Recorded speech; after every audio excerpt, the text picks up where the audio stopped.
मानसी अपने पिता की लाडली बेटी थी। उसके पिता कैलाश चंद जी जिले के विकास खंड अधिकारी थे। उनके 2 लड़के भी थे। जब मानसी थोड़ी बड़ी हुई थी तब से ही उसके पिता ने एक कमरे में उसके लिए थोड़ा-थोड़ा करके सामान सहेजना शुरू कर दिया था। उनकी पत्नी उनका अक्सर मज़ाक किया करती, "ये आप अभी से क्यों इकट्ठा करने लगे? अभी तो बिटिया कॉलेज में आई है।" मानसी के पिता को इस बात से कोई फ़र्क नहीं पड़ता था। वो तो अपनी बेटी की शादी का सामान धीरे-धीरे करके जमा करते जाते रहे। उनका मानना था कि जीवन का क्या भरोसा, कब साँस साथ छोड़ जाए। बेटी की शादी में कोई और कसर नहीं छोड़ना देना चाहता। उनकी पत्नी उनकी इस बात से उन्हें पागलपन की हद करार देती। मानसी की सनातन की पढ़ाई पूरी होने को आ रही थी। उसके पिता ने दिल्ली के एक परिवार में उसका रिश्ता तय कर दिया। लड़का रोहित इंजीनियर कर रहा था। मानसी के पिता बड़े खुश थे और जल्द विवाह करना चाहते थे। लेकिन अभी मानसी की 1 साल की पढ़ाई और बाकी रह जाती थी।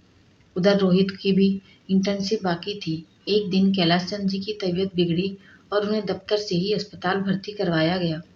उनकी रिपोर्ट आई तो पता चला उन्हें लंग कैंसर है। डॉक्टर ने उन्हें आगे उपचार की सारी प्रक्रिया समझा दी। उस हॉस्पिटल का डॉक्टर राकेश उनका खास दोस्त भी था।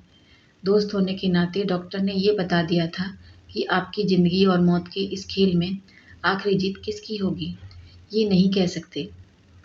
मानसी के पिता ने ये बात अपने घर पर किसी को नहीं बताई, यहाँ तक कि अपना भी ट्रांसफ़र घर से दूर करवा लिया। उनकी बीवी और बच्चे अभी साल के बीच में होने के कारण उनके साथ नहीं जा सकते थे। कैलाश चंद जी यही चाहते थे। वो आने वाले कल की काली परछाई अपने परिवार पर पड़ने देना नहीं चाहते थे। उन्होंने अपनी कमाई का एक हिस्सा अपने परिवार की सुरक्षा में खर्च करने लगे। उनके पास अपनी ज़िंदगी का बहुत कम हिस्सा बाकी था। अब उन्हें कुछ कठोर फैसले करने की घड़ी आ गई थी। उन्होंने जल्द ही मानसी का विवाह की तारीख तय कर दी। मानसी को बहुत बुरा लगा। पिता को इतनी क्या जल्दी है अपने घर से विदा करने की। उसने नाराज़गी व्यक्त करते हुए पिता से बातचीत करना बंद कर दी। मानसी के पिता के पास समय कम था और वो इस बात की भनक मानसी तक नहीं पहुंचाना चाहते थे। शादी के लिए मानसी हॉस्टल से घर आ गई। उसने पिता से सीधे मुंह बात तक नहीं की।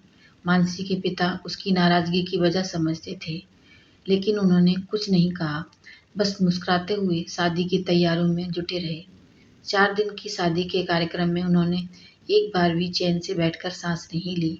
शादी में कोई कसर न रहे, इस बात का खास ख्याल रखा गया। मानसी को खूब दान दहेज के साथ उसे विदा किया गया। उसके ससुराल वाले बड़े खुश हुए। इतनी अच्छी खातिरदारी के साथ साथ सबका मान सम्मान भी रखा। मानसी ससुराल चली गई।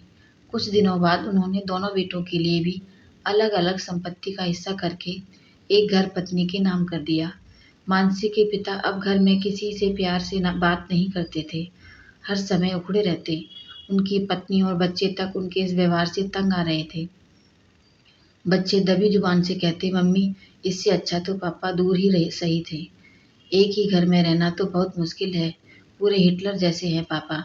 मानसी की माँ इस बात में समर्थन करती। हनीमून से लौटने के बाद मानसी पगफेरे में फिर मायके वापस लौट कर आई। उसके पिता बैठक में बैठे थे। मानसी को आया देखकर बहुत खुश हुए। मानसी की नज़र भी जब पिता पर पड़ी तो अपनी सारी नाराज़गी भुलाकर उनकी ओर प्यार से आगे बढ़ी। तभी उसके पिता का व्यवहार और मिजाज पल भर में बदल गया। मानसी को अपनी आंखों से दूर जाने का संकेत दिया और खुद उठकर अपने कमरे में चले गए। मानसी पिता की इस बदले व्यवहार से परेशान सी हो रही थी। घर में किसी ने ये ध्यान नहीं दिया कि उसके पिता एकदम से परिवार से अलग-थलग क्यों रहने लगे, सबसे चिढ़कर बात क्यों करते थे। थोड़े दिनों बाद मानसी के पिता वापस अपने काम पर लौट गए। घर में सबने राहत की सांस ली। किसी ने उनकी कमी महसूस नहीं की। समय के साथ मानसी के पिता ने अपनी बीमारी के आगे घुटने टेकना शुरू कर दिए। वो एक बार फिर हॉस्पिटल के बिस्तर पर आ गए। डॉक्टर ने उन्हें बताया कि उनका कठिन समय निकट आ गया है, घर वालों को बुला लेना चाहिए। मानसी के पिता ने डॉक्टर से कहा, मेरी एक आखिरी इच्छा है राकेश, आप मेरी बीमारी के बारे में मेरे परिवार से कुछ नहीं कहेंगे, मेरे मरने के बाद भी नहीं।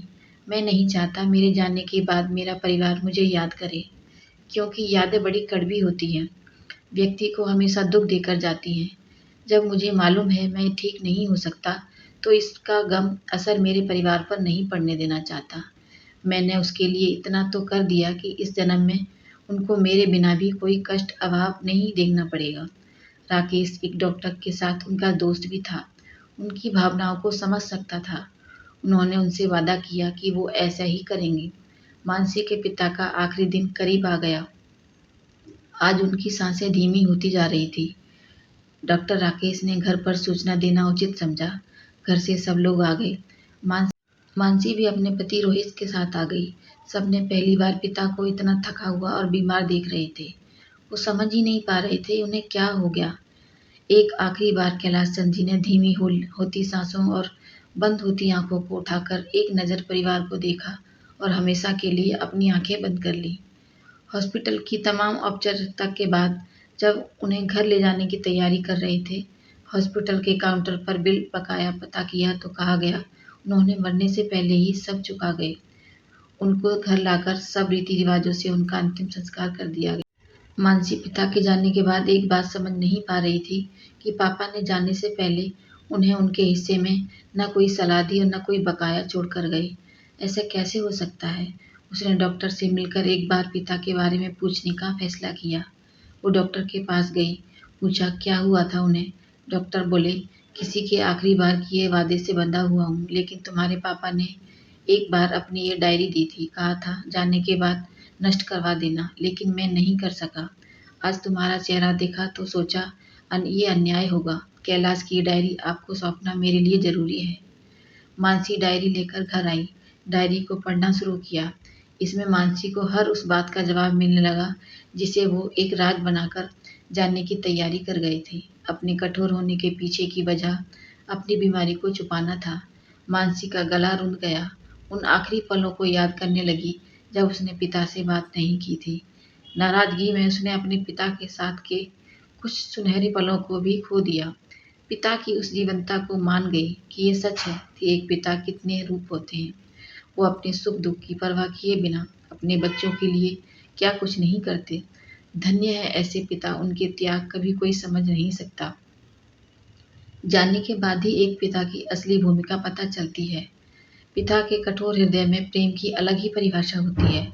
मानसी इससे ज़्यादा पढ़ न सकी। पिता की आखिरी इच्छा थी, उनका अपना सच परिवार तक नहीं पहुंची, जिसे उसको पूरा करना था। डायरी को अपनी याद में हमेशा के लिए संजोकर उसके मूल रूप को नष्ट कर दिया। ये एक पिता को एक बेटी की अंतिम आहुति थी। मेरी ये कहानी आपको कैसी लगी मुझे कमेंट करके ज़रूर बताएं और मेरे चैनल को लाइक शेयर और सब्सक्राइब ज़रूर करें। धन्यवाद।